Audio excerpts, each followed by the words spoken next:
going down when you go deep to a place where there are great pressures, and you must know what you're doing. Deep diving is for the very advanced dive, but it's my great thrill now.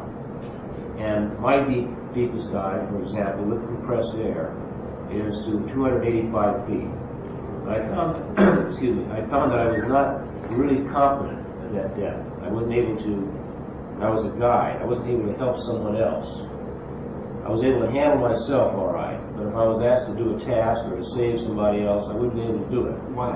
Because your mind is somewhat dull. There's an euphoria that takes place, a narcotic effect. Is that right? From the depth, pressure, and there's a lot of controversy about what the chemistry of it is. But it's called nitrogen narcosis. And the effect is that your ability to reason and to think and perform a simple task is somewhat impaired. So your plan has to be very simple: to go there, to see what's there, and to come back. And you can't really deviate from that. If you do, you're in trouble.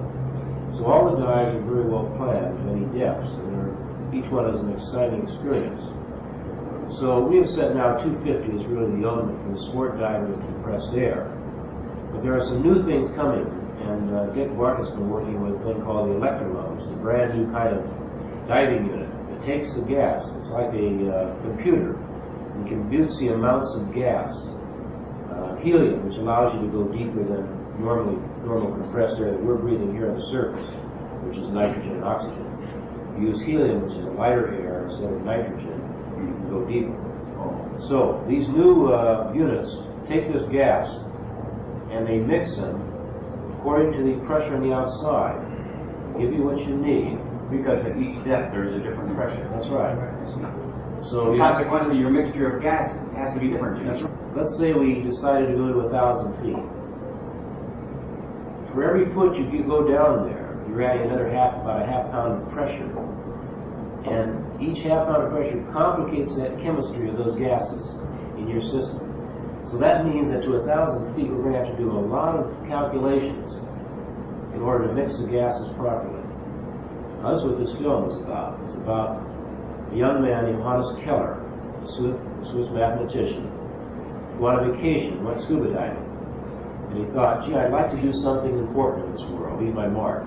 He was a mathematician? Yes. He was not a professional diver? No, he was not. He just did it as a holiday thing, and he thought, well, they say you can't go any deeper than 300 feet or you get into a lot of trouble. And there were some other limits that were set if you used helium that were in the various manuals. But he said to himself, it seems to me that rather than basing this on the physiology of the body, which it all been based on, what man could take and what his system could take, that if you calculated this mathematically, that you would be able to mix the gases exactly as you needed, all the way down, and then be able to come back up very rapidly.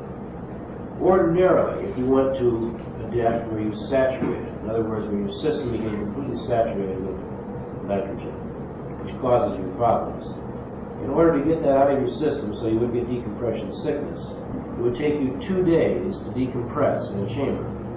Before 1,000 feet? Well, from a dive of 600 feet. If you went down there and stayed there long enough to saturate your entire body, that you would have to take 2 days.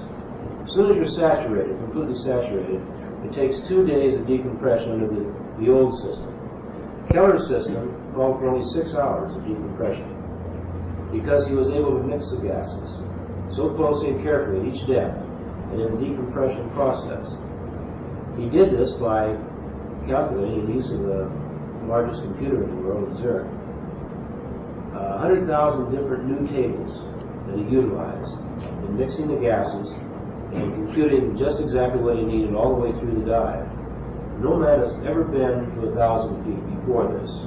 No man has ever been to 1,000 feet after this in the open water. Keller's the only man who has lived through this very thing. So this is part of the film that I saw. Yes, it took place in December of 1962. It was a breakthrough, a milestone in diving history. And it has opened up the introduction to a lot of systems and programs that are just now starting to take effect, which will allow man to go down and work. Where on the bottom of the sea, for example, at 1,000 feet, off California coast. There are deposits of manganese that they can see with television cameras. That is, the bed that they have already measured on the bottom of the sea is greater than all the manganese that has ever been mined in all the world in all of history. There's more gold off the mouth of the NAUI River emptying into the sea than was mined in all of the Yukon gold rush from the samplings they've taken off the bottom. But they have to be able to put a man down there to work it. And until we have the good systems that allow a man to go there and work without putting his life in danger, all of those treasures will remain there. But you say that this man, Keller? Yes. He went down to 1,000 feet. It had never been done before, and it has never been done since. Right. If he went there, why hasn't it been done since? First of all, Keller went to 1,000 feet in open water, a kind of a public program. In other words, we did it out in front of the public, we brought in the press, and we got publicity for it, because he'd already done this in chambers, in other words, in simulated conditions, but not in open water. The governments of England, the United States, through their Navy programs, had been working for years developing these systems. They've been killing off animals doing it. They didn't want to they didn't want to try a man. And Keller felt it was time to show his system off and try to get support for it from the oil companies. So he wanted to do it in public to show that it worked. Unfortunately, the thing worked, the overall experiment worked, but there were some small items that can take place in many of these complicated experiments that went wrong. In the process, two of the divers, one that was in the chamber with Thomas Keller, and another rescue diver, were lost in the experiment. And people then became, as they do, they become very frightened of this, and they say, well, we shouldn't be doing any of this experimentation. So a lot of it's been held back now, and everybody's afraid to go ahead. A lot of it's being done in secret. We don't really know what the capacity are of, say, Russia or even the United States in this regard. But we know that they have some very sophisticated equipment. But as yet, they haven't brought it into commercial use so they can work at these great depths. Keller, at the present time, has a big laboratory in Italy. It's backed by Dutch oil. Now, why were you connected with this thing? How did you get connected with this Keller Dive to 1,000? Well, I was, at that time, besides teaching at the college, was the director of public affairs for Skin Diver magazine. And IBM called me then, a representative. They were working with Keller, with computers and so forth, and asked me if I would help them stage the dive, get together some of their backup divers, put together the press conferences, and generally help with logistics of making the dive. And I said I'd like to talk to Keller. So they brought Keller to California, we sat down and talked, and I was immediately taken with Keller. He was a young man, but he had a charisma about him, a leadership quality. We felt that something exciting was going to happen. When you say young, what do you mean young? Keller, at the time he made the deep dive, was 28 years of age. He'd been working on this since he was 24. And although he was a young man, he had immediate leadership quality that people gathered around him and they immediately responded to his commands. And he was kind of a take-charge guy. And I felt I could work with him, and I respected the kind of thing he was talking about.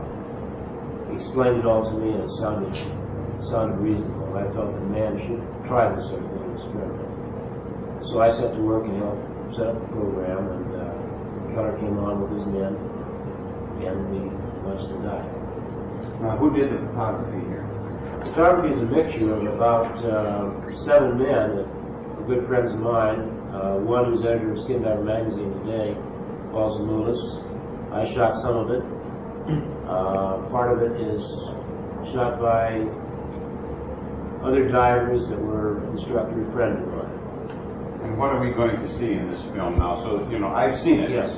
But explain what's going to be seen, so because it happens pretty fast. Yes, it does. We're going to show, we're going to the actual day of the dive. We're not going into the background where it shows Keller and his original experiments. We are in the preparations for the dive. We're going right to the day of the dive, and we're going to make the dive down Keller goes down in a chamber, which is like an elevator. He's taken down. Where was the dive? This was off California coast between Catalina Island, which is about 25 miles off Los Angeles, in the center of the channel, over 1,020 feet of water.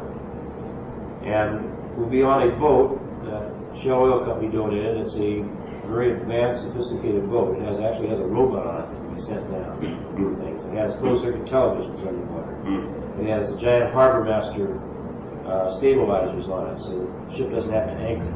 Right. Keller's chamber was a large cylinder that was pressurized to various depths, and when they leave it, their door was in the bottom of it. They go down this thing to 1,000 feet and then go out in this water was the idea. All the time, they're exposed to the same pressure as the outside water. So the air of the chamber is the same as the outside water. Oh. But the point was, because it had to make it sort of official, Keller would go down a ladder at the bottom of the chamber, go out swim down to the bottom, and plant the Swiss and the American flags. He would then come back into the chamber small. They would close the hatch. They would then detach their self-contained units, which was made up of this special mixed gas mixture, and plug into the chambers on the cylinders that are in the chamber. We brought it to 250 feet, where a line would be picked up, be plugged into compressors on the boat, which would give them the air, compressed air, normal compressed air. We then brought to the surface, where they would be decompressed within the chamber for 6 hours. This was the plan of the experiment. You keep referring to they. Yes, the two divers in the chamber were Honest Keller, who put himself on the line, and an Englishman named, 38-year-old Englishman named Peter Small, who was a journalist. And part of the money for the experiment came from British newspapers, and they insisted that Small be along to record what was happening. He was a good diver. He was the editor of the diving magazine in England, and had quite a bit of experience. About the same size. They were very slight men, and very good for deep diving stuff. Be rather slender and small, because you don't absorb as much of the nitrogen.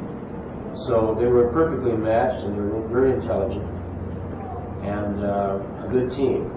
But unfortunately, Small was the man that succumbed to the experiment. Could we see this now? Yes, I'd like to do that. Joe Mendez kind of took the film, and there's part of it that is a kind of a preliminary to this, and we've eliminated that part. It shows Lindbergh making his flight across. Yeah. It implies there's a parallel. The man Some people do something for the first time. Yes, and that they may take chances in experimenting, but this is the way we open up new vistas and conquer the environment. Yeah. Okay, so kind of sit back here and just kind of look at this, because you're going to see something here that no other television audience in the whole world has ever seen. Few people have seen this film, as a matter of fact. It's been shown about 8 times altogether. Just to since 1962. Yes. Yeah. Okay, let's take a look at this thing. It has no sound, so Al, if you'll kind of, you can just look at this monitor right here and kind of explain it as it goes along, will you? Okay, let's take a look at this film, please. All right. This is the day of the dive, and we're on the dock here at Catalina Island, and we're loading up our support vessel, and we have one other ship which will have various journalists from around the world. This is Honest Keller. You see, he looks like a young freshman chemistry student. And we're taking off now on the boat. We're going past the casino of Catalina Island, a famous landmark. We're going out to the center of the channel, about 10 miles. It's a beautiful, warm day. There's another boat there. What's that? That's the one that has all the journalists on it. They were rather unhappy because they've been sitting on a boat getting seasick, coming across the channel, and now they're going back out again. They wanted to be on the support vessel, but that wasn't possible. Now we're looking at the